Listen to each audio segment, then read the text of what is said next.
Y'all staring at me going, hey, why isn't the guy talking? Well, I'm talking now. Good morning, nation. July 23rd. Mornings in the lab. Keith, Marty, and our new friend in the lab, John Anderson. Ashley Gross coming up today. We're talking about weaving AI into your life and being more productive. So if you are a home worker, if you work from home, you work hybrid, you work remote, you sit there and you don't go to work.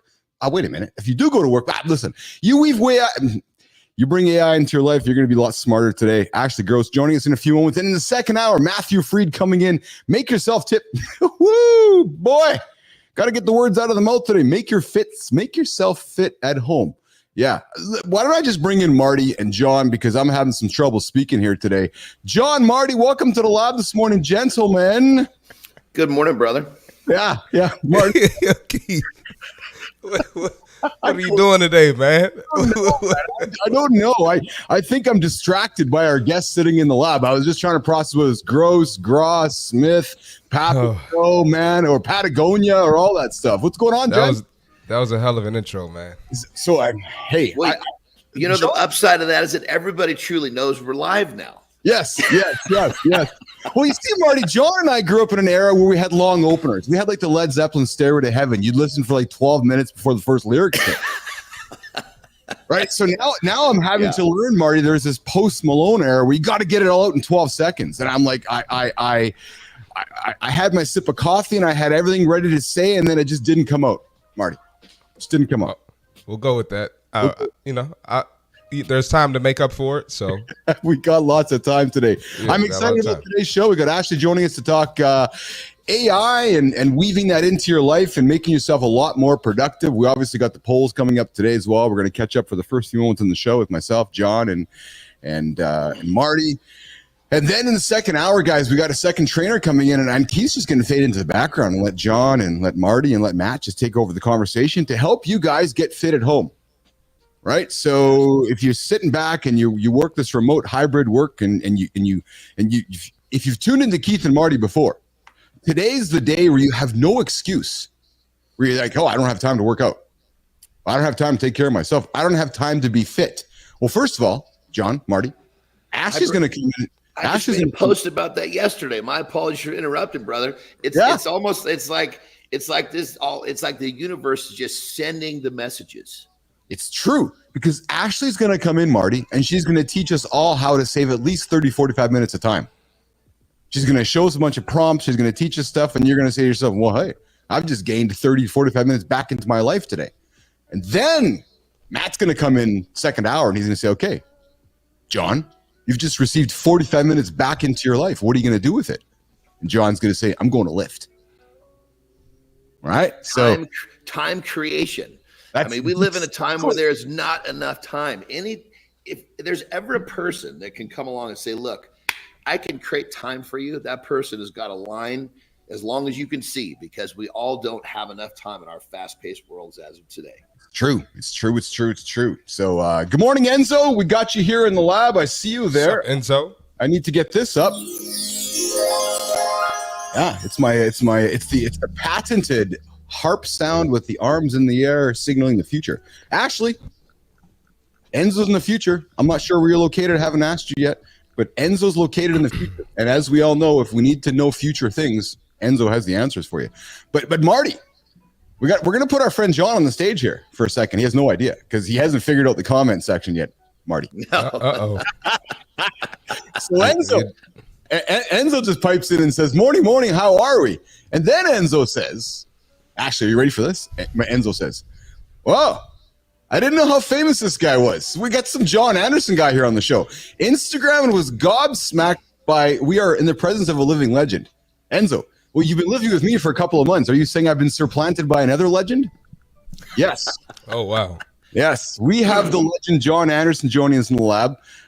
He joined the show yesterday, and Marty, the guy's been in a couple rings in his lifetime. He's been in a couple stages in his lifetime, and he may have lifted up a couple weights, Marty, and put them down. Very accomplished guy. Yeah. So we're going to get to know John over the coming days and weeks and so forth. But before we get, as we get into that and bring Ashley into the lab, boys, 24 hours ago, we had our first show together. And I got to tell you, man, it was a lot of fun. I had a lot of fun reflecting on the day, cutting up the content and so forth. And John, how was your first day going home after your first day hanging out in the new boy band? I was thinking, man, I've been accused of being involved in a lot of stuff, but never a boy band. That one stuck with me. That was good stuff. It was great, man. I'll tell you, there's nothing better than starting off the morning. Yeah. I would start off the morning with, my own self-improvement, but now when I get to share self-improvement with the world every morning, it pushes a different button inside me. So I'm excited. That's exceptional. Marty, how was your day? I was going to say it gives you some hope, lets you know that there's some people with some sense out there, Absolutely. It's just a matter of time. We just keep pumping them with positivity. And little by little, it's like everybody's mind is a garden. There's the weeds and the flowers. And if you put too much time to the weeds, you get a garden of weeds. You put the attention to the flowers, you get a garden with flowers. What we're doing is we're feeding the flowers, my brothers. I love that. Marty, Absolutely. how was your day yesterday, pal? You wrapped up, and I know we were supposed to catch up yesterday, but you know what? Because you were here last week, I'm just going to put it on the air for everybody. Marty and Keith spent so much time last week together. I got behind on some stuff. My bad, man. And I thought you were sick of me, man. A lot of people get sick of me, so I thought you joined the club. Oh, bro, Marty, we're covering the same cloth. I always say to all my best friends, I'm a better friend from a little bit of a distance. Yeah. Not that I'm loyal, I'm trustworthy, but I'm go. And, I just wear people out sometimes. There's no off switch. I'm not sure where the name. I didn't drop the word friend, John. You said friend. I don't know where the word friend came in this conversation. That was an assumption on my part. You know that same. Marty was here last week, just stealing time from Michael Bilous over here. Whoa. So yes, we were supposed to meet yesterday. I was like, and I saw the calendar coming up, and I was like, John, I'm running from the door. I'm like, no, Marty, don't come to my door, man. I got to get my stuff done. So well, you know what, Keith? I got to get you though, because you texted me as I'm walking in the house. I could have been doing something else with my life. And you text me as I'm walking in the house to meet with you, and it's like, I will. I'm like, dang, Keith, I could have. You know what? You're right. I will admit it was last minute. It's fine. I was caught up in a bunch of stuff, and that's funny how it was. But I will say, I want to put something on the table, Marty, that we jumped into on the weekend, but we didn't dig further into. And I want to talk to you about the power state of flow. Especially, we got to talk about that. Especially if it starts in the morning today. John, you're gonna like this. I had a chat with Marty on the weekend, and he was like, Keith, I was at the gym, and I'll let Marty tell the story here quickly, but this is a great Story Nation to get yourself going today. It's Tuesday morning. You got your day started. It's 9 minutes after the hour. Typically, the snooze clocks go 9 minutes. If you're waking up right now, don't hit snooze. Listen to what Marty's going to say next, because you're just going to wake up and start happening, and magic and flow state's going to happen. Marty, share your story about the flow state you ended up in on Saturday. I think it was Friday or Saturday. Saturday. Yeah, it was Saturday. Yeah, no, I got on the treadmill, and I've been trying to hit a half a mile in 3 minutes, and I keep getting like 3:20, 3:15, and so I'm on the treadmill running. And one of my friends comes up and asks me a question about, something that was important. So I take my headphones off, I keep running, and I just turn the treadmill up. And I'm talking to her, and I got the 3:10. So I'm almost at 3 minutes. I beat my time, but I didn't even realize it because I was running my mouth while I did it. So I kind of was in flow state. So I was excited. So I sent Keith a voice note after I did it. So yeah. And it's funny how it just happens, Marty? Like all of a sudden you're like, oh, okay, that's what happened. So, John, where does flow state happen for you when you get into flow state? First off, I got to say, if I could run my mouth to get into it, I'd never be out of it. Holy shit. I mean, hell. So flow state to me this is where basically, we had conversations about learning to be comfortable in very uncomfortable situations. And that's me. I can get myself into where I know I'm entering because it's like things are getting tight, especially in exercise. You're not breathing well, all of a sudden. Yes.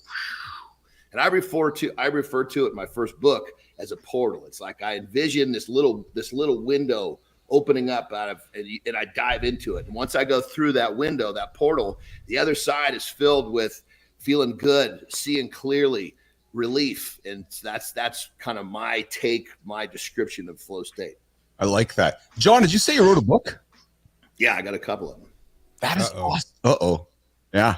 So are you going to ask him the question? Shall I, Marty? No, I'm playing. Go ahead. John, Ask him. Are you a best-selling author? Isn't everybody who writes a book a best-selling author?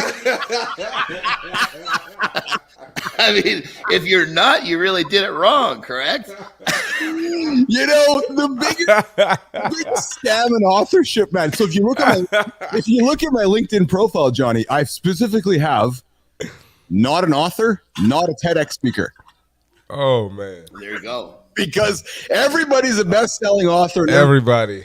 And that's fine. I just like to have fun with it. I love to have fun with the fact that because as we grow old in life, John, it's like, hey, I got some wisdom in my head. I got to write a book. And then I got to tell the word of a best-selling author. and then we all walk into the author's garage, Marty and John. I'm like, oh, what's in the boxes, John? Oh, nothing. Oh, no. Oh, why is that corner ripped open? Oh, there's nothing over there. Hundreds of thousands of pre-bought books so that you can be the #1 bestseller on all the platforms around the world. So hey, nation, John Anderson has a book. I would encourage you to check it out. It probably is pretty good, actually. So what's going on there, Silent Soldier? Good to see you here in the lab this morning. I've been sucking at the comments here. I've been looking at the wrong thing here. Enzo is coming back to us. I fell asleep, woke up to you guys laughing last night. Yes, we were laughing. We had a good chat yesterday. We talked yesterday, guys. I'm gonna pivot a chat to our polls yesterday. No, Marty, I'm staying away from the jokes today. We talked yesterday about running towards failure, walking towards failure, and what helps you bounce back from failure. And John, Marty, I ran a poll. And the poll we ran yesterday was what helps you bounce back from failure the most? And the question we asked was support from others, personal reflection, learning new skills, or setting new goals. And John, if I recall, you said reflection. And Marty, I think you said reflection as well. Am I correct? Yeah. I think is that just slightly two different versions of reflection is what it was. That's right. He takes all the good answers first, and I'm kind of forced to deal with what's left behind. Hey, you gotta get quicker, John. You're new to the show. You gotta get quicker, man. He was serving up you the first. He was worried that I was going to be afraid to go first. Is what I was assuming. Oh, is that what it was? I was assuming. I got no problems, man. Listen. I'm all about exposing myself, taking my pants down, being vulnerable, so that people can understand that that's okay. Because we make mistakes. We Absolutely. All have, there are going to be plenty of times where someone asks you a question and you don't know what to say, but it's okay. It's true. It's absolutely okay to say you don't know. I'm telling you, nation, as we grow up, we often forget that very simple thing, which you don't know the answer, just say you don't know and go figure it out. People can get a lot of respect for you. So yesterday, what helps you bounce back from the most? It is support from others, personal reflection, learning new skills, setting new goals. And we got 60% response, guys, with setting new goals. So sitting back going, oh, you know what? What's going to help me most to reflect upon, hitting my next stage is to set a new goal. That's how people are moving themselves forward. And then the second poll we had, guys, yesterday, which was what's your go-to health food? Because, of course, yesterday's second hour of the show was inviting all of our 20-something friends, because we're all ancient, to eating the right foods now so that they can age properly. And we talked about greens, berries, fish, nuts, and overwhelmingly 38% came back, said greens, guys, was the preferred choice of those healthy foods. And John, I can tell you, man, all day yesterday was one ingredient food in my head all day yesterday. Right, it was just that whole stuck in my head. One ingredient, and a good hack, nation. If you're looking for food today, one ingredient. So that's basically saying that you took that monster Reese's cup and you threw it away, correct? Oh, Keith, come on, man. Come on, man. You got to get rid of that thing. It's sitting on my desk for motivation. Okay, real quick, a single ingredient actually has a shelf life. Let's get that straight. That thing, we could go in a time machine and go 100 years forward. That thing would still be edible. Yeah, it's true. Yeah. Did you guys see that? Did you guys see that meme a while back with the McDonald's? I think the McDonald's the car crash. Oh. Yeah, it was the French fries, the McDonald's French fries. Oh man, forever. Unbelievable. It didn't rot. It did not rot. It did not rot. Today's poll, gents, gonna pull off of our conversation with Ashley coming up in a few moments, is which AI application has had the most impact on your work? Has it been AI in marketing, AI for startups, AI for project management, or AI for personal productivity? So those polls are sitting up on LinkedIn, Threads, X, as well as YouTube, I believe. So I'd invite you guys to check that out. And then, of course, we got a poll coming up with our Fit Tip later on this way as well. So Why don't we do this, Jimmy? Why don't we do the accountability check-in, and then we're going to welcome in our guest, Ashley Gross, to talk about AI. So I am going to quickly do something like this. I'm going to go boom, boom. There we go. That's it. That's the camera I'm going to look at right there. Ashley Gross joining us in a couple of moments to talk about AI. But right now, Nation, you're getting yourself going. The only accountability show to get your ass out of bed. Don't hit the snooze button. No. Start your day with myself, Marty, and John. And today, Ashley. So listen. You can love it or you can hate it. And you're thinking, what? What the hell is he talking about right now? Well, you can embrace AI as the smartest, or you can invest in not learning AI and see you later, alligator. So I'm going to invite you today to invest in AI, invest in yourself in AI. And here's why. You're going to stay ahead of the curve. You're going to expand that skill set and you're going to increase your value. True, absolute story. You know, I've been around long enough to know when we moved from marbles to calculators to Google. And I'm telling you, if I was still stuck using marbles, I wouldn't be sitting here with you today. So I'd invite you to embrace those two letters in the alphabet. AI. No, not Apple Intelligence. Artificial intelligence. It's going to make you smarter. Weave it in, embrace it, use it. There's a lot of people around you that are probably saying, no, I'm not using it. No, I'm not using it. No, I'm not using it. No, they are. So step up, tune in, listen to what's coming up next for today's accountability check-in. Embrace the tools around you. It's going to improve your productivity, improve your decision-making. And hey, listen, what we're using today is only getting smarter tomorrow. There's your accountability check-in. Jimmy, I made most of it up.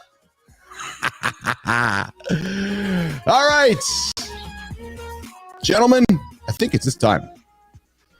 Guys, we're going to bring on our guest. Hey, Ashley Gross is joining us here. Marty, that's a good one, man. Thanks, there we man. go. There we go. We got the bell. We got the applause. Ashley, thanks for joining us here today. Thanks for having me. My heart rate is like spiked. I'm like having an adrenaline increase just from getting hyped up from the beginning of that. It's good energy here. We saw you sitting there patiently waiting for us and just sitting there going, she's like, John, Marty, she's like, when can I come into this conversation?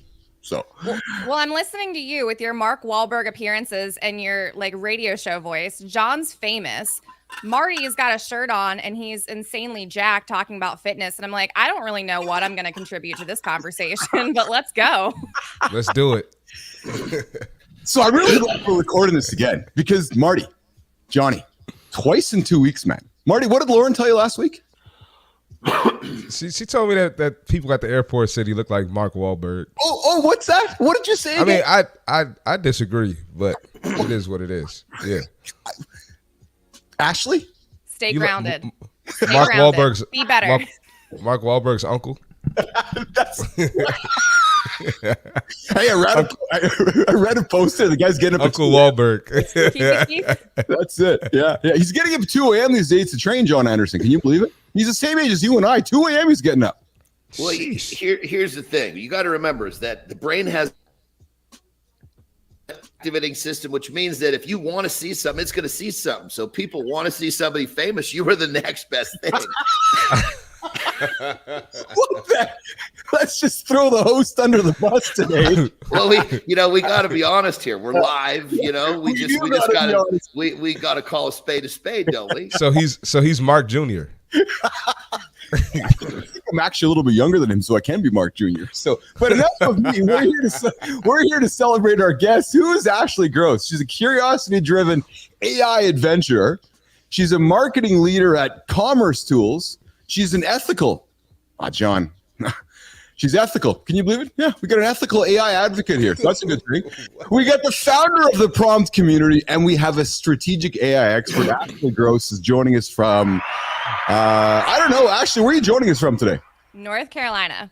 Oh, well, congratulations. I've been down there before. Thank you. That's awesome. That's beautiful. John, Marty, you been down there before? Charlotte. Oh, yeah. Absolutely. Good part of the town. Good part of the town. It's a couple hours from me. It's just a little bit of a drive, eh? Mm-hmm. Yeah. So, Ashley, before we get into it, I want to give you the opportunity to get up on the stage here and take a moment to say, hi, I'm Ashley Gross. Introduce yourself to the nation. Hi, I'm Ashley Gross. I'm many things. I wear working at an enterprise company called Commerce Tools and rolling out generative AI to starting my own business, becoming a strategist, and maintaining all of this while still being a mom. So I'm a mom to a toddler, first and foremost, which means basically it doesn't matter what accolades I get in the media or where I'm at. As soon as I leave this room, there's probably a dirty diaper to change or things that need to be done. So very humble, very realistic. Everything that I offer is actionable advice and tutorials because I don't like to be the person that is in front of the curtain, not showing you any of the tips and tricks. I don't think that that is setting people up for success. So I like to say I build in public. You get to see the behind the scenes version because if you actually want to go become an entrepreneur or start a business, you need to be set up realistically for what to expect. That's a little bit about me. That's awesome. Let's beautiful. That is beautiful. Let's dig into it then. John, Marty, Ashley. So, nation, have you ever wondered how top professionals seamlessly blend AI into their daily routines? We're going to chat for the next 20 minutes with Ashley or so, 20 minutes, half an hour, about how you can optimize your life, work remotely, have success, like many of the pros that 18 months ago, whatever, adopted these tools like ChatGPT, Copilot, Claude, and so forth. So, Ashley, let's talk about understanding AI's role in modern life. The evolution of it. Where were you when ChatGPT came out? When did the light go on for you, which was, oh, I need to start playing with this, embracing it, learning it? Take us through your journey with AI and why we should pay attention to you as the AI whisperer, why you as an AI expert can help us today. Okay, so I need to add a disclaimer first. I am not an expert by any means. I don't think that anybody is actually an expert in anything because if you're really into learning and ongoing development, then it's always something else that you can be learning and absorbing and you can always be perfecting it. Maybe that's my type A personality, but that's how I feel about that. So I actually discovered generative AI back in 2020 before it was first started. The inception of it has been around for years, but I discovered it in 2020 specifically because that is when I found out I was going to be a mom. And I started ruthlessly prioritizing my schedule because I wanted to figure out a way to condense 40 hours of work into 15 hours, just with that in mind of not having a lot of time. Like I knew that was coming up. I really wanted to get my ducks in a row. So I started using a tool called Jarvis AI, which is now called Jasper. And I just started really hacking my time away. So I was going through like email prioritization, figuring out, what tasks were taking the most of my time, streamlining those. So when 2022 came around, still pre-ChatGPT, that's when I was tasked to roll out generative AI to the marketing org. So it still was not the ChatGPT boom. So there was no wireframes, not a lot of accessible and affordable resources on the internet. So it was great though, because it forced me to take a non-technical perspective, which is my background. It's kind of a scary technology. I knew the climate because in 2020, there was this attitude of, if you were using AI, you weren't working. So I didn't tell anybody except for internally at my company what I was doing because I was afraid that people wouldn't think I was working. They didn't understand what prompt engineering was. They just didn't understand a lot of things. And so I was just internally known at Commerce Tools as the AI girl. Like people either loved me because I was like, hey, you can turn this into this quicker. Or they were like, please, dear God, like not another use case. Like just let us enjoy our Monday. Don't teach us something, please. And so eventually, though, me talking about this ended up opening up an opportunity because the CMO was like, hey, you like AI. Would you want to put together like a task force and be our liaison and roll out generative AI use cases? And I was like, absolutely. So all I did was I went to every single department in the marketing org and I said, hey, what do you not like about your jobs? And they gave me a couple things. And I said, great, next time you're doing that task, then I had their workflow. So then I had the problem and the workflow.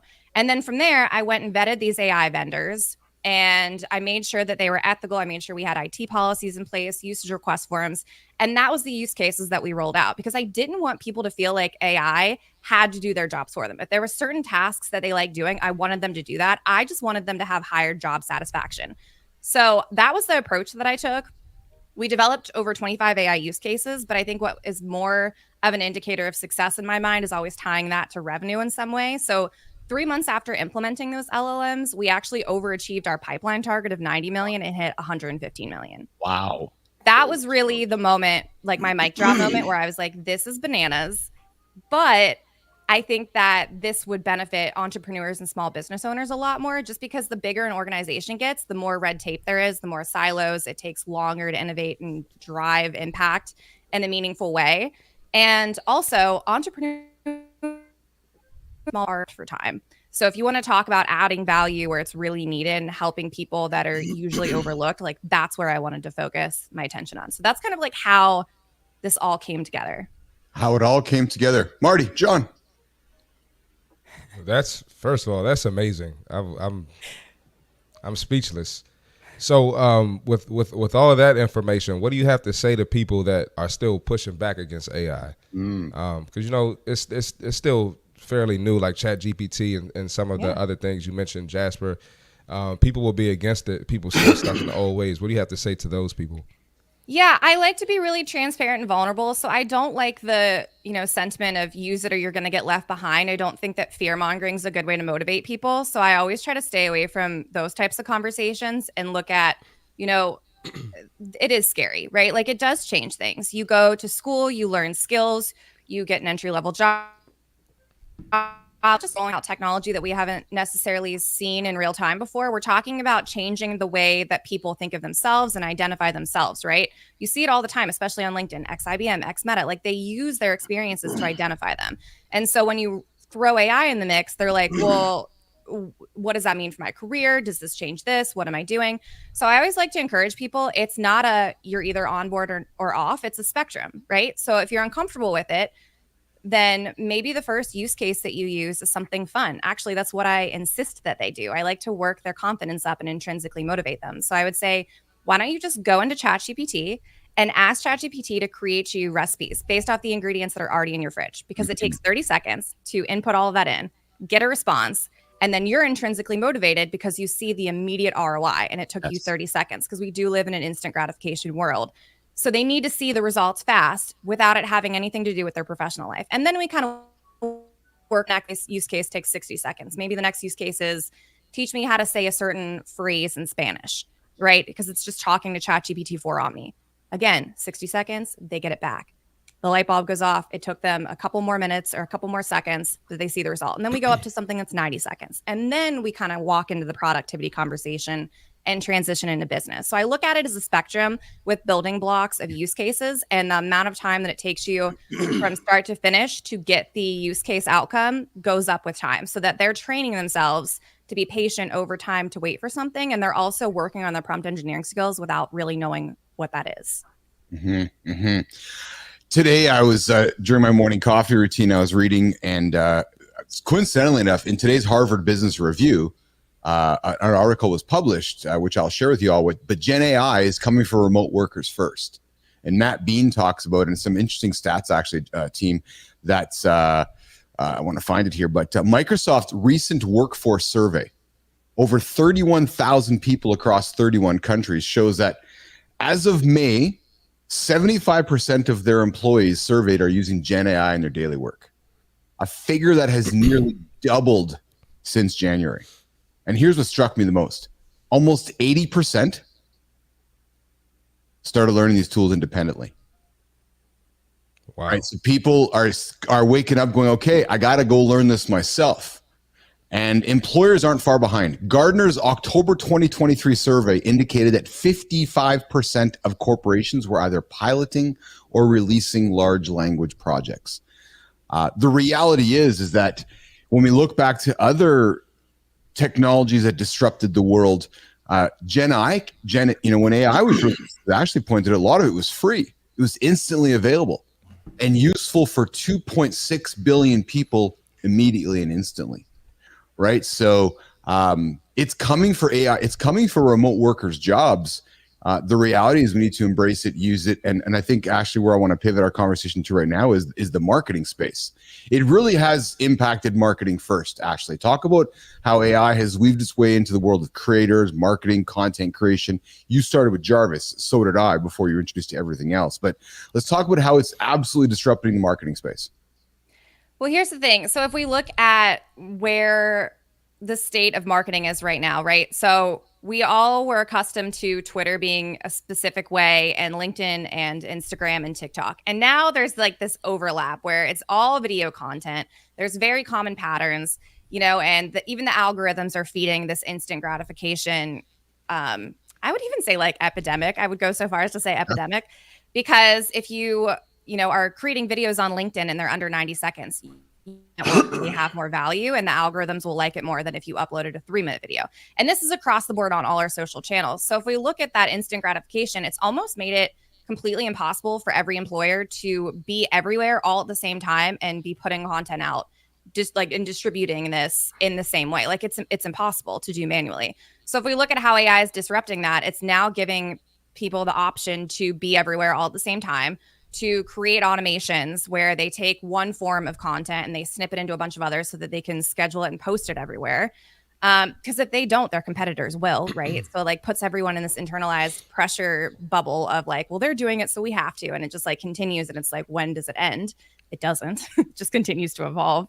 And then also when we talk about like disrupting marketing, there's a huge data problem that I don't hear enough people talking about, where a lot of companies have to rely on third-party data tools, right? 6 Sense, HG Insights, Zoom Info. And the problem with that is these technology stacks continue to evolve, and as you continue to add more tech to your stack, it gets convoluted and it gets expensive. And where it becomes a problem is if you don't actually have data that is clean that you can rely on, then you're spending a ton of money. And by the time your marketing hits your sales, right, it might not even be accurate. So, and a great example of this is if you're using a third-party data system, which pretty much everyone does, if on one of those apps it says, hey, this prospect is ready to negotiate a contract, and then you go call them and they're actually under negotiation with someone else, well, then how much time did you waste creating a marketing campaign to target that account, and how much time did sales waste, right? So it just adds to so many layers of complexities and issues. It's almost like a domino effect where if you don't get your marketing strategy correct and align it with sales right from the get-go, then it just like adds this domino effect of so many issues later that's almost impossible to bounce back from. So how AI is disrupting that is it's actually able to form a strategy and align those departments that it actually measures the metrics that you want to focus on, instead of having marketing metrics and sales metrics and then not knowing how those align and if you're actually converting the high intent traffic that you actually want to, in everyday life. We're talking how to AI optimize your life and work with Ashley Gross, joining us from North Carolina. John, have you weaved AI into your workflow, into some of the content you create or with your team, or where has AI fit into your life, John Anderson? This is beautiful. I was literally just thinking to myself, goodness, I've just traded in my marbles, I'm getting fairly Keith. I'm good with the calculator. I moved to my fax machine. I'm really pissed that those are gone. Email. I'm still trying to get a hold of that one. You see me trying to get logged into the show this morning. I had to send a smoke signal. You saved my butt. So I actually just recently. Well, I shouldn't say I actually started playing with AI recently, but some of my team members are already doing it, and I guess I'm going to use myself as a classic example for all of you guys out there that may be a little, resistant. Yeah. Just take that first step. I can't even tell you. It's on my phone. I click that button. I ask it, and it's like, at very least, it's going to give you an answer that's going to open up some perspectives that your train of thought did not see, and it's going to help really broaden what you see with whatever it is you're working on. Whether you choose to use the information is up to you, but it's like having 1,000 people in front of you asking a panel a question and getting back the most common answer. It's just like, bam. So for those of you like me, get rid of the marbles, push the fax machine aside. Email can still stay in the mix, but you got to start this AI movement because it's here to stay. It is here to stay. And if you're jumping in live right now, you're joining us Mornings in the Lab with Keith, Marty, John Anderson, and Ashley Gross. We're talking AI. We are live, so we've got questions, comments, come in and join the chat. But Ashley, AI has been extremely disruptive in the world of startups. You're starting a business today, and I know as I've been building the lab here and leaning in with Marty, we are trying to do as much as we can with AI agents instead of humans. And I see you there, Kurt. Good morning, man. Thanks for jumping in and joining. We got another AI expert. Kurt, you want to join the conversation, man? I'll drop you the StreamYard link. We'd love to have you in here as well. But Kurt joins us. He also, works inside of your world, Ashley. But Ashley, we're talking about, startups. And I know when I've been building the lab here, I've been leaning into using agents and AI as much as possible. Talk about how AI is impacting the startup world, from market research to validation, streamlining operations, project management. Like, you can start a business not only super easy today, but you can scale it super fast with AI today. Hey, Ashley, talk a little bit about that. Yeah, of course. So I actually did build my business using AI in 10 days. And It's not an AI product, right? So I'm saying I used AI to build the business in 10 days. And off of that framework and my workflows and tech stack, I built the course. So now it's live right now, actually, in Maven. I'm teaching people how to build a business using AI in 10 days. So in order to answer your question, I'll just kind of take you through what I take everyone else in the course through. So when I was looking at building a business, I'm a third-time business owner. And everybody always says, the first-time business owner focuses on the product.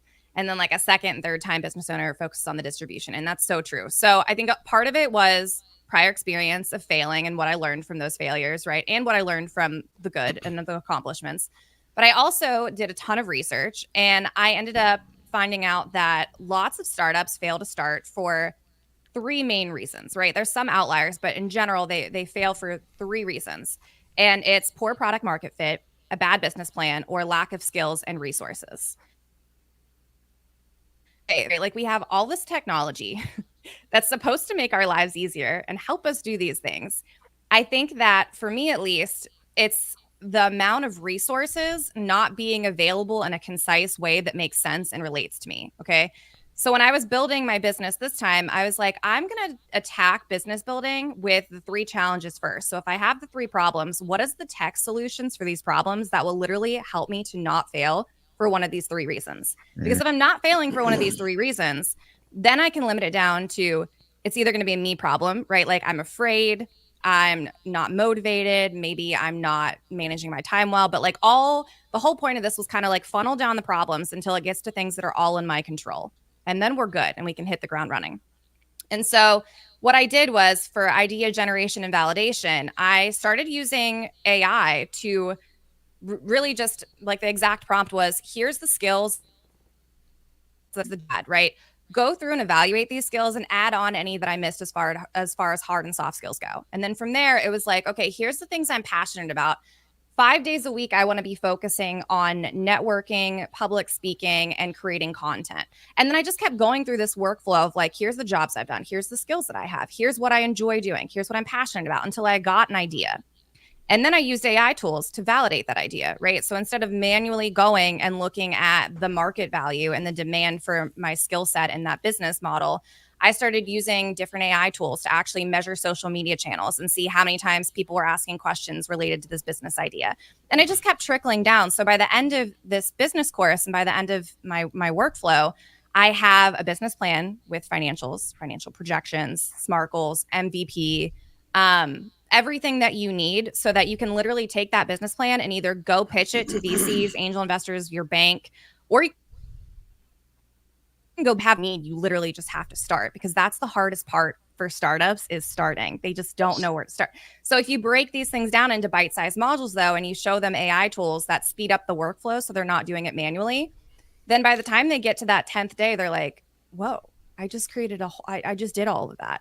But I used tools and I broke it down in a relatable way that meant something to me, as opposed to going on the internet and searching financial projections. How do you do this? It's probably going to give you Excel sheets, even though Excel sheets are redundant, right? Like, it's just being able to relate to people and find their why and then get them through to where they want to be. That's what I used AI for. In my experience, Ashley, people's biggest challenge with learning or weaving AI into their workflow is slowing down enough to actually embrace it and use it. I remember sitting down with a colleague a number of months ago, and he's like, Keith, teach me how to use AI. I'm like, okay, well, we got to do this. We got to do this. He's like, I got patience for that. I'm like, all right. All right. So, crap in, go and crap out, because I'm hearing you articulate it, right? And using an agent is really about communicating, isn't it, Ashley? Yes. And having the passion and the foresight and the patience to communicate clearly. and articulate the next question and the next question. And from my experience with humans, John and Marty, we don't like, once we get past question 2 or 3, we lose patience and we've got to get right to the end. But to be really effective with AI, Ashley, you got to be really thoughtful, don't you? And really think it through, don't you? And be very clear instead of clever. Talk about that and talk about, encouraging people to be patient. John Anderson, John's going to sit down and go, you know what? I know it's going to work well, but I can just do this myself quicker. Because I know I've been there too. But yet if you slow down, you're like, holy smokes, it's actually not quicker. Do you know what I'm saying, Ash? Yeah, absolutely. So I like to tell people 2 things first and foremost, because everyone thinks that they're,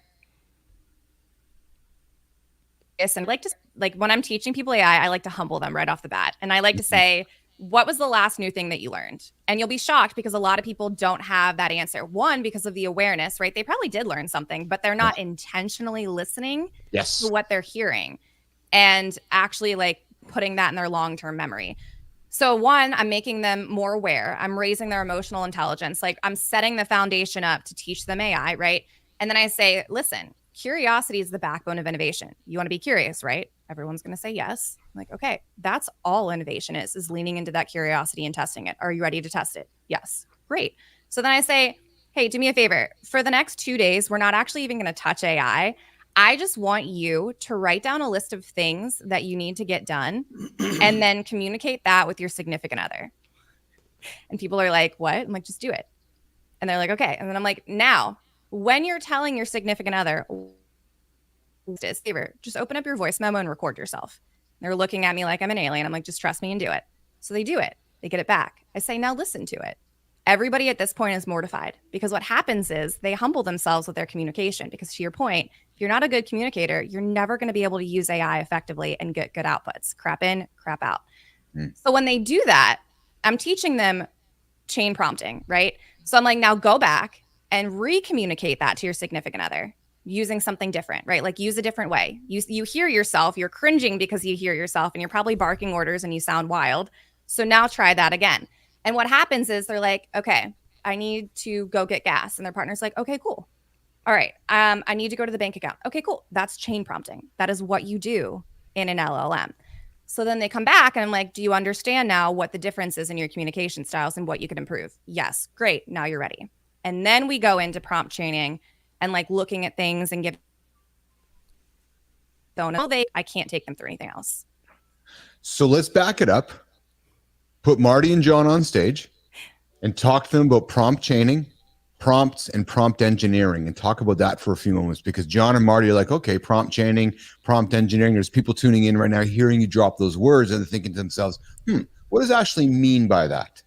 It's just breaking down one entire monologue into steps. So instead of saying, hey, my to-do list today is this call, then I have to go content plan, then I have to hop on a meeting about budget analysis. Instead of saying all of that, right? Because if I said all of that, you guys would be like, are you okay? Like take a breath, chill, like life, because even though I might not be super stressed out, when I communicate in a monologue like that, that is what that conveys. It's rushed, it's intense, it's not smooth, it's not concise, and that's how we want to communicate. And so when I prompting, you can say it either way, but when you translate that into LLMs, you're just saying, here's what I want you to do. Do you understand? Great. Here's the next step. Do you understand? Great. Because then if it makes a mistake, you know the workflow of it. You know where it made the mistake instead of it spitting out this huge monologue because you spit in a monologue.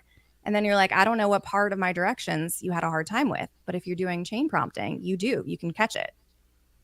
Chain prompting is really just, simply put, Ashley, having a conversation with the agent. Would that be the best way for me to articulate it? Absolutely. Well, and it's a workflow too. So if you're thinking about, because a lot of other people, I hear a little bit of confusion around like automation versus AI. So I always like to describe chain prompting as you're giving the LLM your workflow, because the idea is it's not going to replace you. You need to be the human in the loop. But if you don't know the workflow, how can you be the human in the workflow correcting it? Yeah, it makes perfect sense. Yeah. John. Yes. Marty, taking all this in? Oh yeah, no, I'm learning a lot. This is fascinating. So Ashley, there's the double-edged sword of AI. There's overhyped promises. There's dependence on AI and, the changing of human skill sets. Around the corner, we have GPT-4, Omni with voice mode coming. We have ethical privacy dilemmas. Let's lean into the contrarian view of AI and how it's disrupting, enhancing, changing society around us every single day. Yeah, it absolutely is. I think for me, because I've just been in the trenches of this, my perspective is probably a little more intense than most people. So when I started using AI and I was rolling it out, right, these AI strategist positions, and really it's like very quickly when ChatGPT boomed, right? So like I was using it before, there was no job titles on the market, right? Mm-hmm. And then when I started doing this in 2022 and ChatGPT boomed, there became a lot more AI roles. So my perspective was just looking at the demand for AI enabled positions and just seeing how we went from nothing to everything. And I don't really think that that's the way we should be looking at this. So this is where I'm getting into my perspective is I don't think it's an all or nothing. And it frustrates me with the news and the media because it's really sensationalist. They're going to talk about and focus on where the money is. So if the money is with OpenAI and these are other large companies, that's what they're going to focus on. That doesn't necessarily mean that you need to focus on that. That just means that that's where the money is. So that's where the media is going to be. There's very much other pieces in the AI world that are not spoken about that are equally as important that will be spoken about at some point in time. But because the money into them is not the media focus. And I say all of that because I think that there's two parts of this because there's no guardrails and it's incredibly dangerous. I always like to make the joke, security is not sexy, but someone's got to talk about it. And I like to say there's this user accountability level that you have to have, right? Like I would never go into Marty's gym and be like, all right, I'm here to work out and like not know what any of the tools were and the equipment was and how to properly squat, right? Like I would never do that because it's negligent. I would also hold Marty responsible for showing me what I need to know in order to use the equipment in the gym. So there's two levels whenever it comes to AI. It's like, what is your accountability? And are you actually ready and understand the pros and cons of using this technology? Because it is your data. It's nothing like light and fluffy, right? Like we're talking about your data that could be at risk. And then it's also the vendor accountability. When I was org, I was grilling these vendors because we're looking at the worst iterations of generative AI that we're ever going to see in our lifetimes. They're not mitigating all the bias they can. They're not mitigating all the hallucinations they can. And that's fine, right? Like that's realistic, but we need to know that so that we can hold our user accountability levels up to the standard and we know where their limitations end and where ours need to begin in order to use this technology safely. So my view is we're in a weird time in history where people are not being held accountable. Vendors are not being held accountable with monetary penalties for their technology. So it is terrifying. It is a scary time. But also you shouldn't necessarily use that as a reason to hold yourself back because you will feel that. And just because you're not using AI to come up with these insane technology cases and you're not coding doesn't mean you can't benefit from it. I like to tell people that here's point A and here's where you're at. And then let's look at, point D as your destination and where you want to be. And then AI to get there. Yeah, actually, the media and many of the conversations lean into hallucinations and the danger of AI. When you consider the number of prompts that are happening by the second, by the day, by the week, are hallucinations really as bad as a problem as the media wants to make it out to be? I think it depends because if you think about it, right, like let's just look at ChatGPT. You said it yourself earlier, like billions of people are using that. Do you think all those billions of people are actually qualified to be using it? No, but their model is interacting and improving based on all that data. So at some point in time, I don't think we're ever not going to have hallucinations just because of the amount of people that are using it and training that data. So do I think it's a huge problem? Yes. But do I think it's an avoidable problem? Absolutely. I teach a 2-hour responsible ethics class for a section, and I actually had to cover hallucinations, and I had to force chat so well and consistent that it doesn't hallucinate like it used to. I actually had to manipulate it to hallucinate. So I think it's avoidable. I think that people want to bypass the foundation, right? Like when I talk to people about what are your rules, like if you open up ChatGPT right now and you went into the memory function and showed me, I bet it would just have random stuff in there and it wouldn't have rules intentionally put in there. That's the first thing that I teach people when we actually start using ChatGPT is here's the 5 rules to put into your memory to eliminate hallucinations from happening. And I'm not saying they're never going to happen. I'm just saying these are the bulk of the issues that are happening, and here's the rules that are going to prevent them from happening. So it all just comes down to people wanting to bypass the security and the foundation and just see immediate results. And you can't do that until you take the time to understand it. Having an exceptional conversation right now with Ashley Gross, AI. I'm going to call her an expert, gentlemen, because she knows a little bit more about this than you and I and Marty and all of us here on the show here. What's a hallucination in ChatGPT? Great question. So is if I typed in, tell me about Washington, and I didn't specify anything else. I just said, tell me about Washington. And it showed me, maybe it showed me the state of Washington. Maybe it showed me George Washington. But like, I didn't give it specific enough details that now it's hallucinating off of an assumption because of my input. That would be a hallucination. Got you. Okay. Wow. Got you. Wow. Yeah. I got to for all of you guys out there listening, I represent those of you that this conversation is just like spinning my head around to the point where like so I would have to say this. I mean, she's put so many amazing different perspectives on the table and some things that probably went right over your head, just like mine. But the thing I think we got to remember here is that she's broken this down in the beginning of this conversation, broke it down in a very simple way to get started. And I think the key to this whole thing for the people that I represent out there, right, that are your head still going like this, just take the first step and give it a crack. Because I think you're going to find the value is going to hit you really quick. Like, whoa, I asked this thing, and not to mention too, you can talk to it for God's sake. You know, it can actually, you don't even have to type, which that for me is great. But you ask it a question and just put a little thought in that question. You're going to see the answer is going to give you back, and you're going to go, whoa, this, it might take a little practice, but the bottom line is it's going to give you an upper hand on whatever you're doing, and it's going to enrich your life, whether it's personal, business, all the above. So I would just say, take the first step, because I was that guy. I fought it like a mother. I was like, where's my fax machine? What is this thing? And just take the first step, because we know taking the first step is the most difficult with anything that intimidates us. So just take the first step, give it a try. Great advice, John. So actually playing off John's advice, somebody's looking for a tool to start with today. They're tuning in going, okay, I'm listening to John, listening to Ashley. Should I dive into ChatGPT free? Should I pay for the plus? Should I try Claude? Should I roll over to Gemini AI? I know Meta's got everything in Instagram, WhatsApp, some stuff people don't even realize it's there. Ashley, give somebody listening right now for the first time, what are you suggesting? Just try this today. What would you suggest, Ashley? So my first piece of advice would be to download the Google Chrome extension Toggle. It's TOGGL. Mm-hmm. All it does is time track. So you click it and it starts a timer, and then you stop it when you're done. Because people are spending a lot of time trying to onboard themselves to these tools, and then it's a time suck instead of a time save. So you have to have that user accountability going into this first and foremost. The second thing I would say is never put anything into any LLM that you wouldn't feel comfortable putting into a Google search.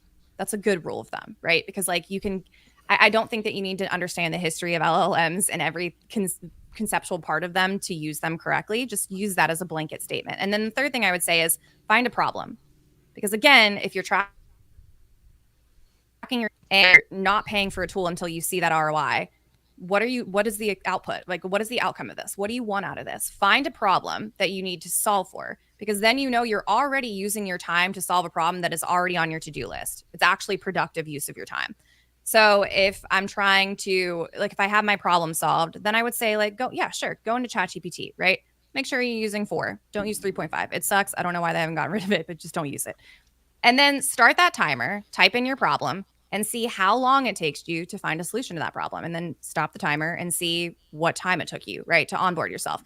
And if that time didn't equate to a solution, so, if my problem is I need to perform market research on 3 competitors of mine, and manually I know it would take me 45 minutes.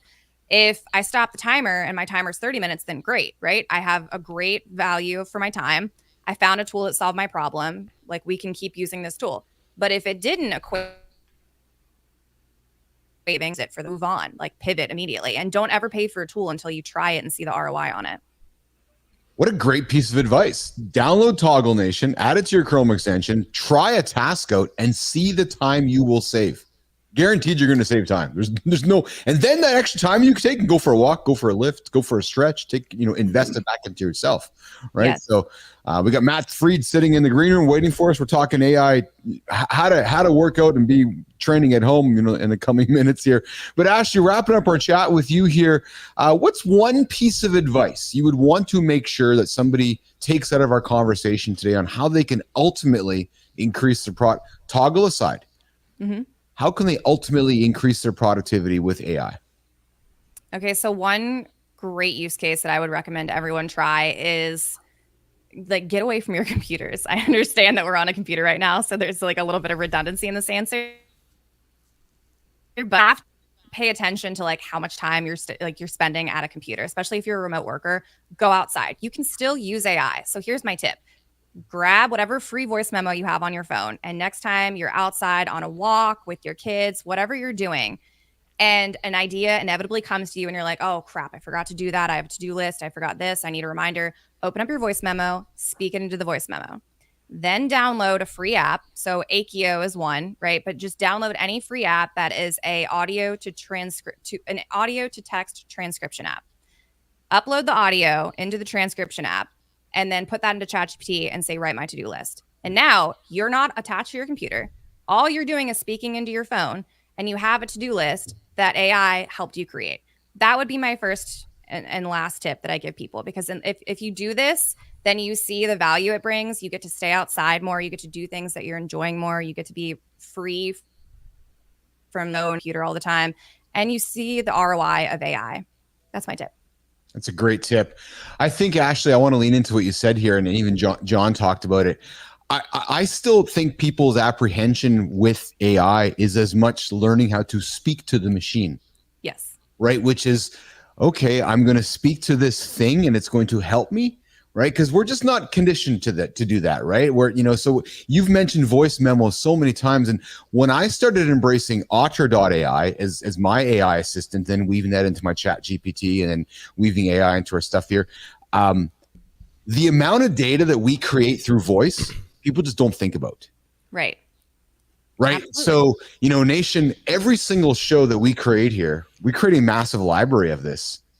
And Marty and Keith can go back and research and pull out conversations we've had months ago, pull themes out, pull keywords out. And when you start thinking about the power of that, Ashley, just through the power of voice and the data we're extracting through conversations, people often overlook that. Well, and it helps them be creative, because we live in a world now where everything is dictated by the technology, and yes. This is technology's data. It's not creativity. So you getting your thoughts in a recording and hearing yourself, it actually does amazing things in your brain, because when you hear yourself again, listening to that voice memo, then your brain's like, oh yeah, you were walking. This was the frame of mind you had. It actually helps you be more creative, so that when you use AI, you're not having AI take your creativity. It's actually enabling you to be more creative, which is ultimately what you want to do. You know what? When I go for a walk, I open up my Otter agent, Ashley, and I just talk to it like I'm talking to us right now. And then when I'm done, John, Marty, I have this archive of my conversations. And what I like about it is that it's dynamic. It's not static. In the old days, and hear me clearly, in the old days, we would talk to a notepad or to a note, and it would sit in this static place. And you really couldn't access the data within that. So now you're like, okay, I can go create all these notes, weave them all together over a period of time. You have context to it. A lot of value, a lot of power to that through the power of our brain. So listen, we're coming to the top of the hour with Ashley Gross. Ashley, final words from you today. How can Nation find you? How can they get a hold of you? How can they work with you? How do you want to close off our chat today, Ashley Gross? Yes, you can come find me on LinkedIn.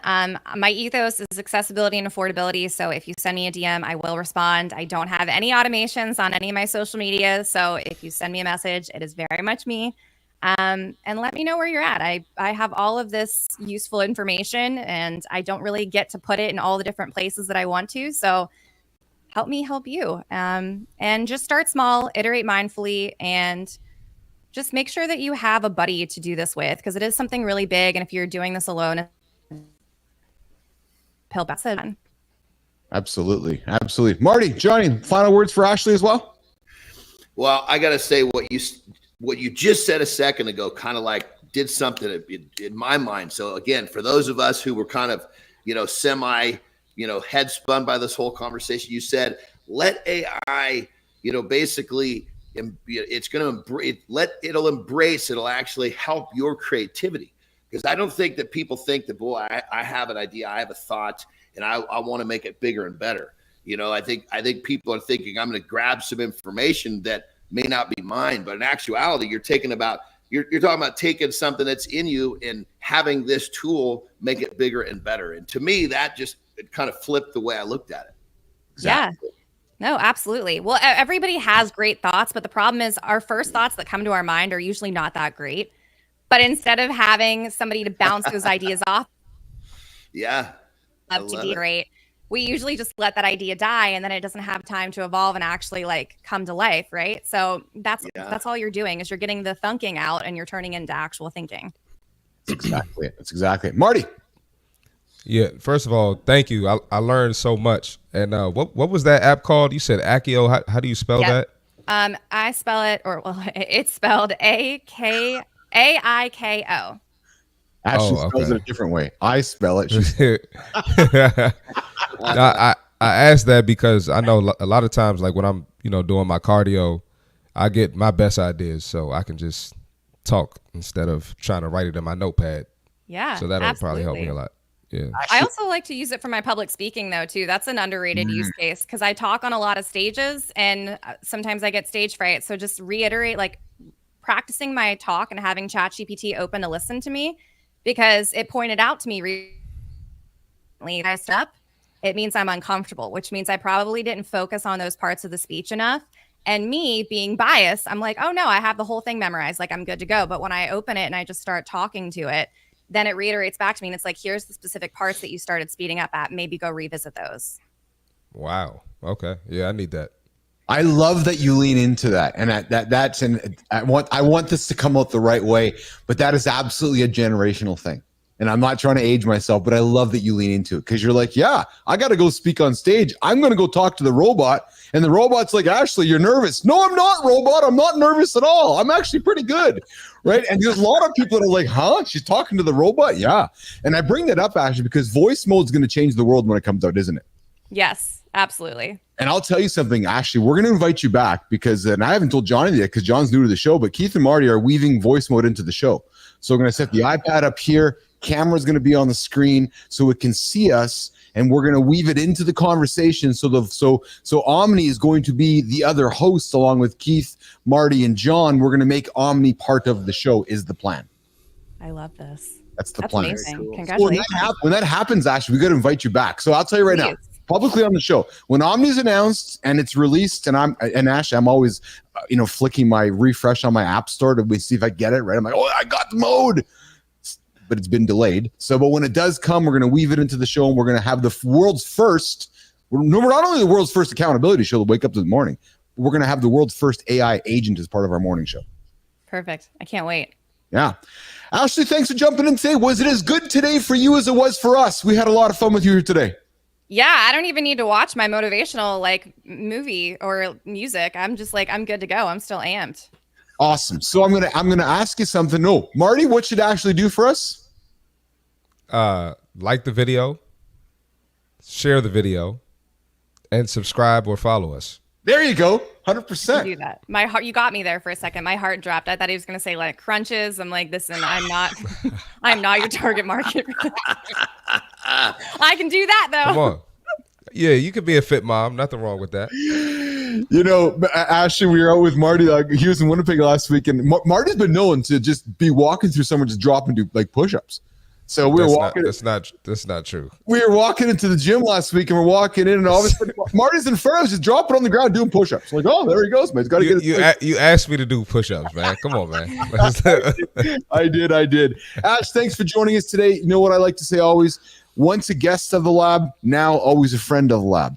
Please come back, hang out with us, visit us, bring your coffee, come join the conversation. If there is AI news, if there's something you want to bring up to the table and announce, come knock on my door, John's door, Marty's door, and say, hey guys, you got a few minutes? Come on into the lab, come have a conversation with us. We're always looking for great conversation. You got it. Thanks, guys. Awesome. Talk soon. Thank you. Thank you, Ashley.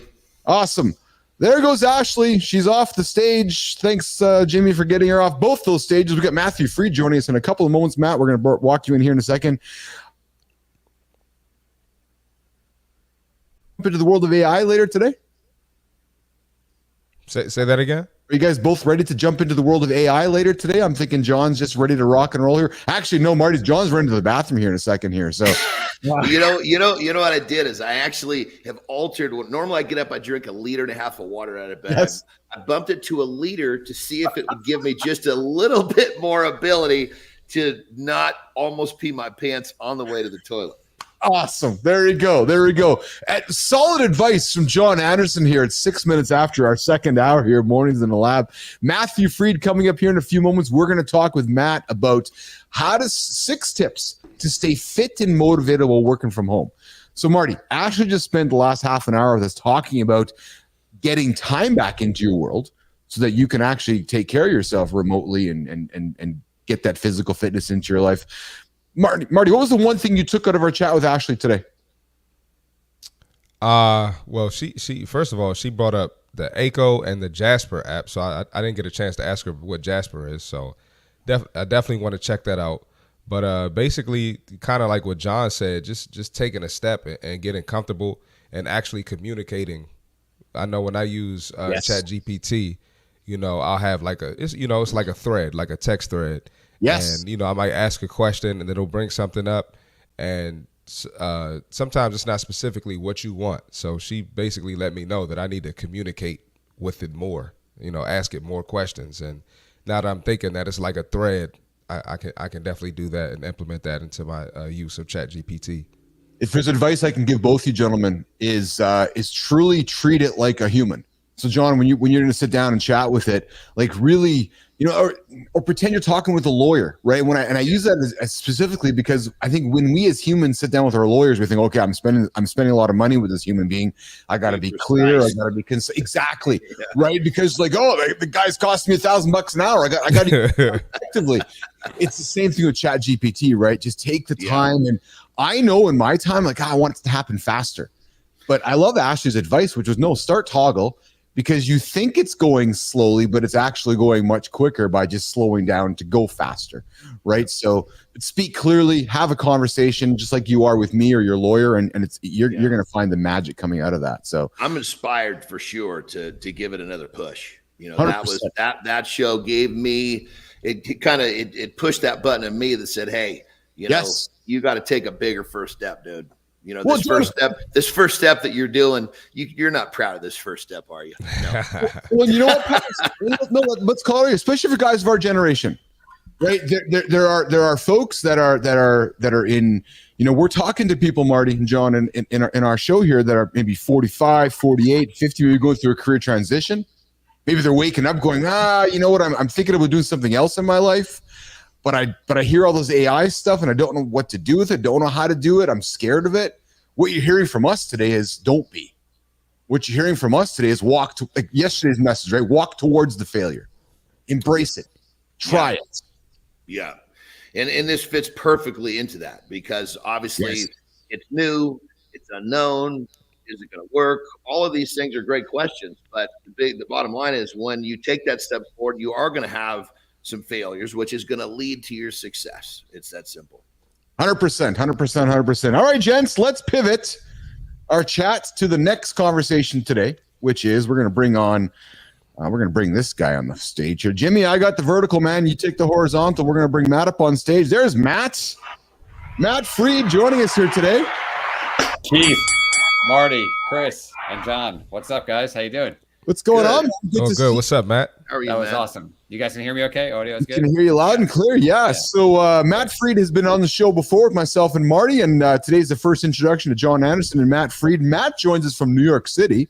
Matt's personal trainer, health expert, helps people get in shape and helps people, move forward in life. And I thought today would be a great chance for me to kind of quietly step back, make myself a little small on the screen, and put 3 awesome fitness experts to talk about the biggest challenge to staying fit and motivated while working from home, and then throw some ideas on the stage for you guys listening right now to stay fit, to stay motivated, to get your ass out of bed and to get going. But before we do that, guys, there's a poll running today. What's the biggest challenge you guys think that people articulate to stay motivated working from home? Is it finding workout time? Is it staying disciplined, limited space and equipment, or avoiding distractions? John, first to you. What do you think is the biggest challenge, at least in talking to your clients and talking to people? What's humans' biggest challenge? Well, I think discipline, but I think the avoiding distractions, those two are almost one, because one plays right into the next. If you can avoid your distractions, your discipline becomes much stronger. If you're focused on the right things, your discipline gets much stronger. So I'm going to have to kind of take those two and hybrid them together. Yeah. What about you, Marty? What's in talking to your customers? What comes back to you most? I don't have time. I don't have the discipline. What's the biggest challenge do you think?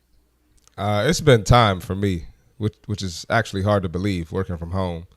And so I kind of got to, dig into schedules and try to cut out time for my clients. So that's probably been the biggest challenge for my clients that do remote work. Yeah. And then we have Matt Freed. Matt's a vitality expert. He's been working with students for 2 decades, actually. Health transformation coach. He's works with men and women over the ages of 40.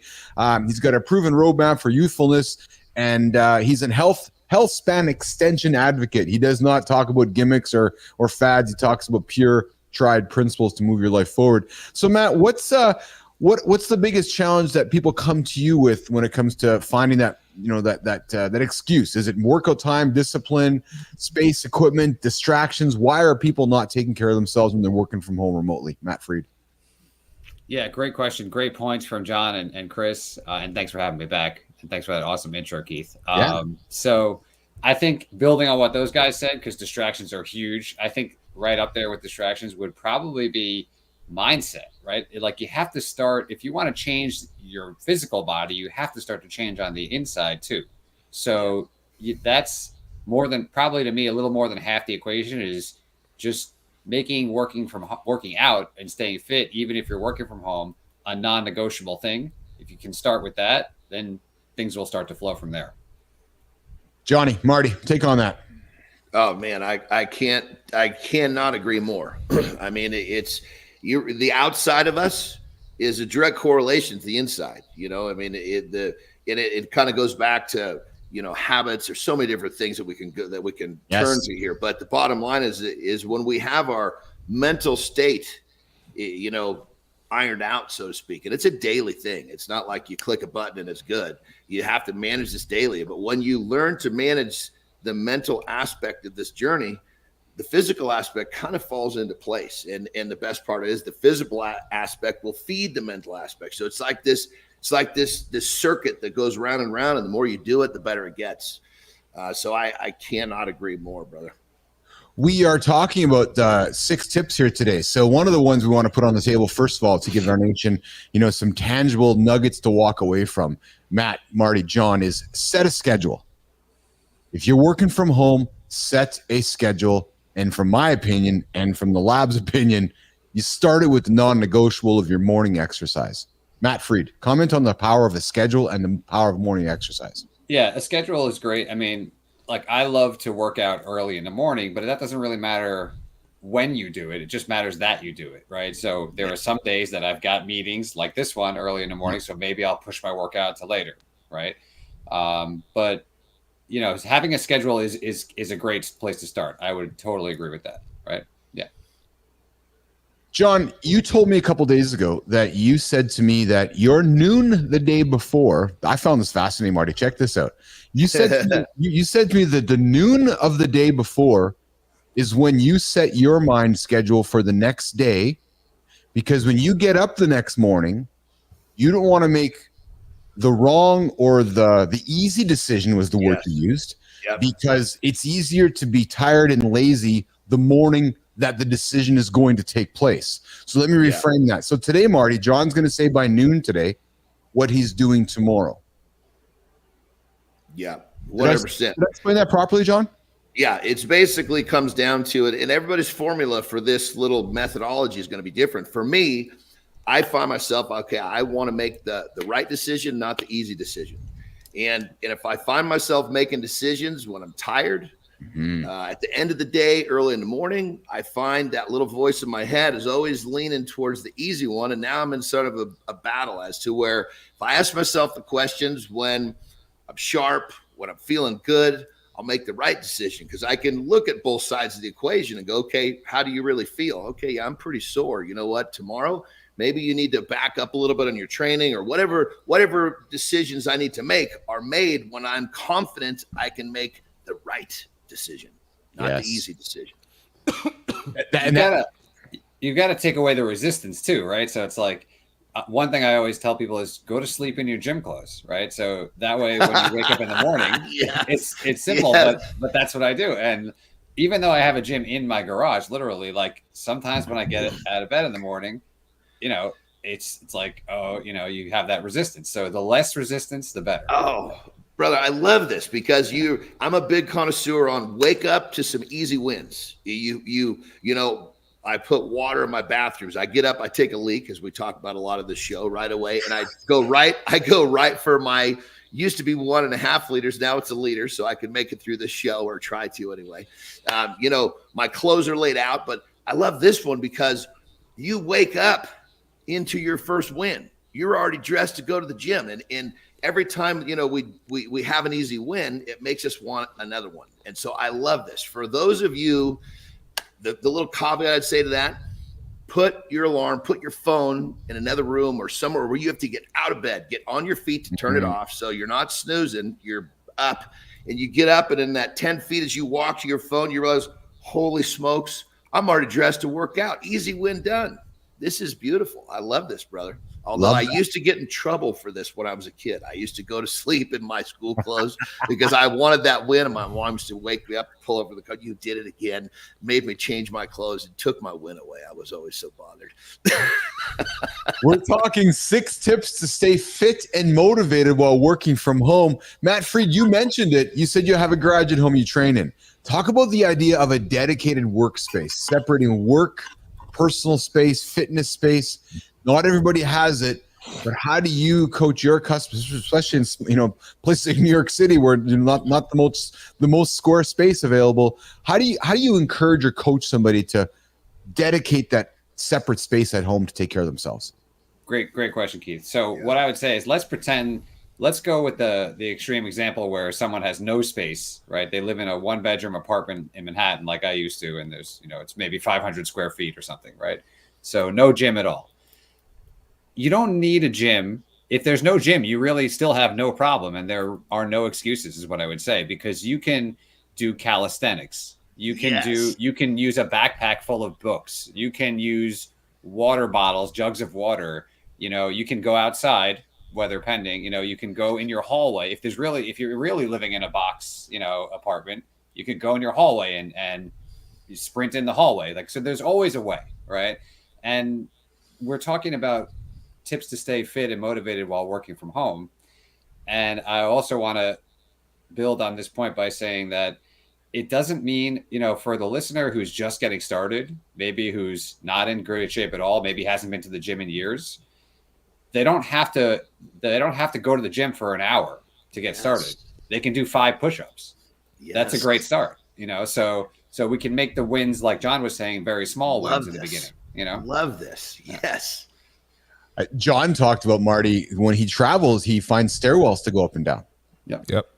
And Marty, you've talked with me about when you travel, you're always looking for spaces just to get something done, right? Either in a hotel room or the power of the push-up, like you said, right? And I was joking with you earlier where you've just been known, if you're training with a client, just drop down and do some push-ups. But you think about it, right? If you drop down 3 times in the day and do 5 or 10 push-ups, I know it sounds goofy, but you start stacking those over time. Hey, Matthew? Like, oh my God, you did 10 push-ups a day over a year. You've done thousands of push-ups. That's the thing, is that we're talking about motivation also. So action precedes motivation. So it's not the case that you can just sit around lying on a couch, waiting for motivation to strike like lightning. You have to do something, even if that's just 1 air squat, and there's always a way. The other thing is, if someone's listening and they can't even do a push-up, that's okay. There's always a way to modify it to your level, right? Yes. So the key is to get started. That's the key. As John was saying in the previous segment about AI. This is it for these are just gems. I'm telling you, this is good stuff. Just literally, you don't need a gym. And he's saying little activity, it changes your physiology, which makes you want to do more. It creates that motivation. Motion creates motivation. This is amazing stuff for you guys listening that are ready to take the first step. This is what you need to be listening to right here. So, Jens, I'll share with you the challenge that I have, because I'm thinking that there might be people listening that may share this challenge, but we don't talk about it. So, when I go to the gym, I like to go to the gym, and what I mean by that is put my gear on, put my shoes on, put the mindset on. And I know my gym's on the other side of this floor here, but I struggle. Like Matt, I in a hotel room, like I struggle doing push-ups just outside of the bed, or getting down and doing a stretch, or doing burpees, because to me, John, Marty, I don't feel like I'm like going to the gym, and I don't feel like I'm mentally, appreciating that moment. Coach me to learn how to create the awareness of that moment, that it's like, oh, it's okay, Keith, if you just do the stairs in the hotel, Keith. It's just okay if you did some push-ups. It's just okay to do burpees. And what I'm getting at, gentlemen, is I don't feel like I get that workout high, or that runner's high, or that training high when I'm just doing it in this dirty space with my clothes over there and my couch over there and the TV over there, and I'm squeezing myself into 2 square feet. You know what I'm saying? You know what I'm trying to say? Yeah, totally. I mean, what I would say is that that's a little bit of a myth that you have there, Keith, that in your head, that it's like a story that you have to rewrite, right? You can get a great, like yesterday, I didn't lift any weights, but I did a 15-minute 2 rounds of just calisthenics, dips, push-ups, squats, some dead hangs. And so that's a fantastic workout, especially if you make it happen quickly and you're not really resting a lot. Then you're getting a strength. You can get, what I'm trying to say is, you can get very, very strong with no equipment at all. Right. Yes. I mean, I've got bodybuilding programs from coaches that I've worked with in the past that will get you very, very strong, and you never need to touch a weight at all. So, that's a bit of a myth. So you don't need a gym to get very strong. Well, I bring that up, Matt, because I know it's a myth, but I believe there's many like myself that get hung up on that. Right. And it's just this idea of, it's just get movement in. Right. And I have to actually mentally stop myself sometimes and say, it's okay, Keith, just to go do 30 minutes of yoga right now. You're going to be fine. Mm-hmm. You don't have to do the big bench. It's not International Bench Day on Monday today, right? Or it's okay to focus on pigeon or calisthenics for half an hour. But I know often I work myself up, Matt, where I'm like, I'm not getting my big lift in today. I'm not going to the gym, I'm not working out. But I understand. That's because you love lifting. Like the 4 of us probably love lifting. Go ahead, Chris. You wanted to chime in? Go ahead, man. Yeah. I was going to say it's sometimes it's about just keeping the train going, right? Yes. Right. So like I had a client who came to the gym late today, right? She couldn't get the full workout in, so we did 2 sets or 3 sets instead of 4 sets or 5 sets today, right? So sometimes you just got to keep it going and keep the momentum. And for myself, usually when I travel, I like to stay at an Airbnb with like a balcony area. And I'll do some calisthenics. Yeah. I'll bring my jump rope. I'll bring a resistance band. That's not my normal workout. Right. But, I can still check that box. And I might just put 45 minutes in and try to get as many rounds in as possible. But I still got it done. I still got my 5 days in this week, or 6 days in, or however many days I want to do that week. So don't get caught up on doing the exact same workout every time and not feeling like you didn't complete the checklist if you didn't get that in. Great advice. Yes, what I want to say. Totally. Yes, and to go further on that, brother, is that we train like Keith. You said I like to go to the gym. It feels good. Yeah. It's so. I think if we really distill this, boil it down, strip it away, we're really looking for a feeling. Chase that feeling in the hotel room. Say that's what I go to the stairwell. I'm like, okay, I take the elevator to the bottom floor. And I start walking. I usually walk at a brisk pace, and all I'm doing is I'm looking for that brain dump.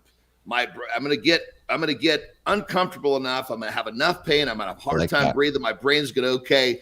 The dude needs some help. Let's start dumping off the good chemicals to him. Bam! All of a sudden, I feel better. I feel good. My day is ready to go. And was it a leg workout with squats and leg extensions and deadlifts? No, but I walked up a stairwell. I whooped my own ass. I got myself in the mental space I need to be. And just like Marty said, the train keeps rolling forward. Train keeps rolling forward. Yeah. Maddie. Yeah, I mean, and there's also, we keep talking about the stairs. I want to mention the concept of sneaking in extra work also, which is, I credit my coach, Zach Evanesh, who always talks about that. And so, when you're commuting in New York City, run up the stairs. Don't take the escalator in Grand Central. When you're working from home and you've got a day packed with meetings, you can always do something in between those meetings, or you can take your phone call while you're walking, right? So all of this, we're talking a lot about in the gym, which is great, but there's a lot you can do when you're not in that gym hour that really will move the needle on your total calories burned for the day. They call it, and sometimes that's called NEAT, non-exercise activity-induced thermogenesis. Fancy word for saying all the movement that you're doing when you're not in the gym. And if you do a lot of that really moves the needle. Yes. I gotta add some stuff to that. I got some bones to pick with some of my clients in the past. So one, people like to get these fake handicap stickers, or like they'll drive like their family member's car and get like the fake handicap sticker and park close. I'm like, no, you need to be parking as far as possible and trying to burn as many calories as possible. That's one. And then I have clients, they come to the gym and they do their meetings and they don't have to say anything. They can be on mute with the camera off. I'm like, well, you should be moving every day on a meeting. If you don't have to contribute, some people have jobs like that. Everybody's different. Everybody's career is different. But those are just two small hacks right there to burn some more calories throughout your day. So I totally agree with that, Matt. Me and you are the only ones, well, maybe not just me and you, but me and you and a few others are the ones who park in the far corner of the parking lot on purpose. Oh, yeah. Do it every time. Oh, yeah. Oh, yeah. I'm with it. I'm with it. Yep. Keith parks close. Yeah, because I'm carrying my Reese's peanut butter cup. Oh man. God. No. Get that thing out of here. Hey, I'm the relatable one for Nation here. I got all my athlete friends. I'm carrying the business hat for everybody without the belly though, Nation. But I'm glad we're talking about this because we are presented as humans with these moments of awareness as we go through our day, right? Stairs, escalator, closed parking stall, far parking stall. Sit on the couch to watch TV, sit on the floor and do a pigeon and watch TV. Nation, we're always faced with these decisions. And as Matt said, as you go throughout your day, these little tweaks to your decisions throughout the day all can add up, right? So as you approach the stairs in the elevator, take the stairs. As you approach the parking lot, park a little further away. And I know, and it's funny because John talks about making the decisions when we're tired. Think about this, right? I'm going to Costco tomorrow. Think today that you're going to park far away. Bam. Because if you drive there tomorrow when you're tired, you're going to park close. Yep. It's so much more stressful to try to find a close parking spot and deal with that anyway. So just it's easier, lower your stress level there. I see people like they'll wait 5 minutes for a parking spot, a close parking spot, when it's like you could have been in the store or the gym or the mall or wherever if you just walked. You could have been in there already. So, man, I could go talk about this all day. You're waking up with Keith, Marty, John, and Matthew. We are talking about tips to stay fit and motivated while working from home. We started our show today talking with Ashley Gross around how AI will save you time. And Ashley's like, yeah, go download the Toggle app on your computer, go save yourself 30 minutes. And then Matt weaves in and says, okay, Keith, there's 30 minutes free to you now. You can go take care of yourself. So what we're talking about is set a routine, set a schedule. We're talking about get that morning exercise in to start your day. Separate the work from a personal space. Find some space in your house or your garage or your condo where you can go do a push-up or go do a burpee. Personalize it. And then, as Matt said, incorporate movement throughout the day. Get up. Go for a walk. Go for walking meetings. Having exercise breaks. I'm going to go around the table as we wrap up the conversation today, gentlemen. John, what's the go-to exercise that you recommend for yourself or your clients as they're going throughout their day for a quick energy boost during the day? Oh, that's such a great question. And there's a couple of them. The reason I say there's a couple of them is because it's got to fit into what you're doing. Yes. I mean, you can literally stand up at your desk and you could still be doing something if you needed to and wrap off some bodyweight squats. Or, maybe you're on break and you've got all your limbs available.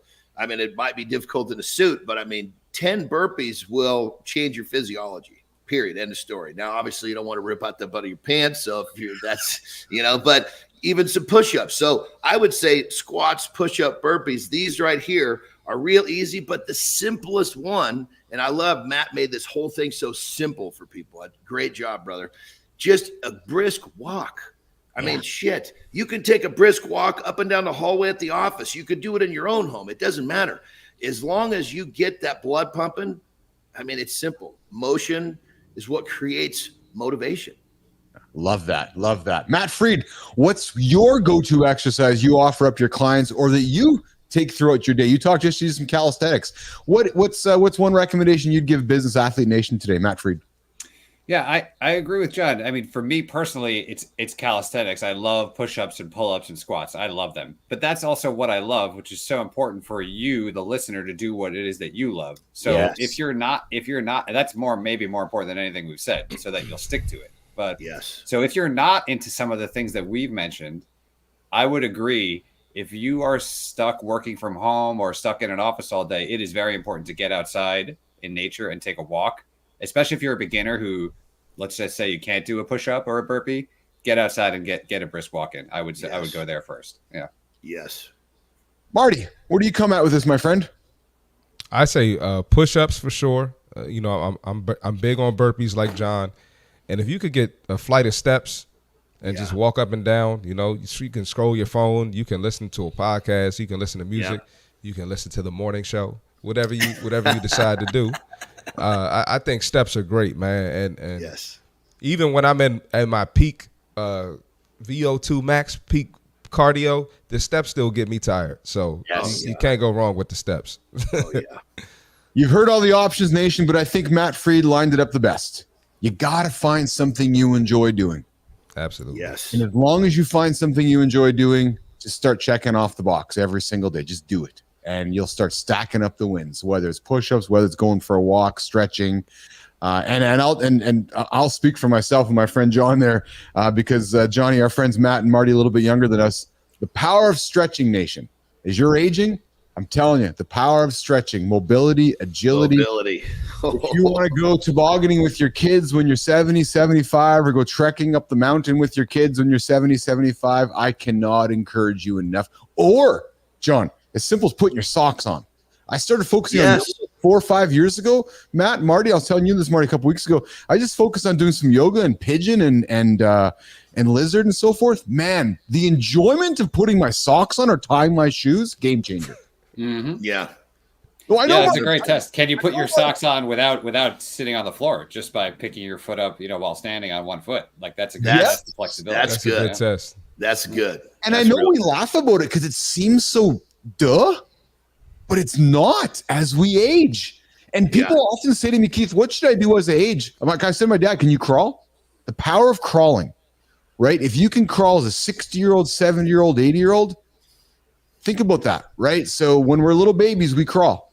If you can keep crawling as you're 60, 70, 80, you're going to keep going up that mountain with your grandchildren. But you got to start now when you're 20, 30, 40. Get up out of your chair, go for a walk, and go for a stretch, right? So, Matt Friedman, I've told you this before. You were a guest of the lab. You're a friend. You're back for appearance number 2. You met our new co-host here, John Anderson. Before we say goodbye, what's been going on in Matt Fried's world since we met with last, pal? What's been going on with you? Well, again, thanks for having me again, guys. This was so much fun. Can't appreciate it. I mean, the new thing I have is I do have a free community for men who are in their 40s and 50s. If they're looking to get in better shape, there's a link in my LinkedIn profile and my Instagram profile. They can see all that. So that's what's new for me. That's exciting. So I wanted to just find a way to help people, add more value. So that's just something I started a few days ago, and already I've got a bunch of guys in there, and they're doing well. Yeah, it's awesome. Great. Yeah. Go find Matt Freed on LinkedIn. If you're a 40-year-old male, 50-year-old male, go hang out with Matt. He'll help you out and get yourself moving forward in life. Matt, what do you got planned for the rest of the day, pal? Well, let's see. Got to get to work and, help people feel better. That's it. I'm good to go. I already checked that mental box of working out this morning. So now I'm ready to just hack at the computer a bit. So, yeah. That's awesome.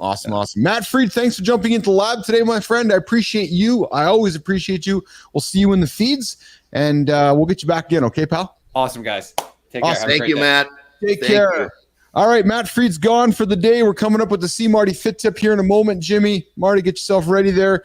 What a great conversation. It's funny, guys, because when we plan these things, I will admit that I sometimes think, John, Marty, that it's cliche. It's not so much about cliche as it is creating the awareness, isn't it? Right, somebody listening right now, driving into a parking lot, Marty, or walking into work with us in their ears, and they're looking at the stairs, and they're looking at the elevator, and we're saying, no, just take the stairs right now. I know it's obvious, but just take the stairs, because if you do that over and over and over and over and over, you might live a year longer. Absolutely. Yeah, and it's so easy. All you've got to do is just kind of change how you move through your life. Yes. And just by making it goes back to is it the easy decision or the right decision? If you can really coach yourself into making the right decisions, especially in the front part of your day, it's easy because you're up, you're moving, and that right decision will feed to the next one and the next one and the next one. I'm going to be vulnerable with you guys right now and tell you, John, that I was thinking about you this morning, that I found myself making a tired decision this morning, and I'm regretful of it, because I didn't make it yesterday. So I've been thinking about what you've taught me in the last 24 to 48 hours. So I got up this morning. I had a different plan for my gym session this morning, but I got to bed a little later than I would have liked last night. So I was tired. And you know what, guys? When I reflect upon it, I made the decision that I wish I would have made yesterday, because I would have done something differently this morning. You know what I mean? Like so when you said to me I make my decision the day before for what's going to happen because I don't want to make a tired decision. That's a powerful statement for me. Because I think many of us make tired decisions because they're easier. Yes, 100%. When we're tired, we always look for the easiest one. Absolutely. It's our brains are designed for that. Yes. All right, let's do this. Let's pull me off stage, Marty. Nope. Me off stage, put Marty up there. Let's get it. Let's do it. All right, we got the fitness tip for the day. Be your own source of motivation. All right. The key to achieving your fitness goals is you. Here's why. Relying on others for motivation is risky. They may not always be here.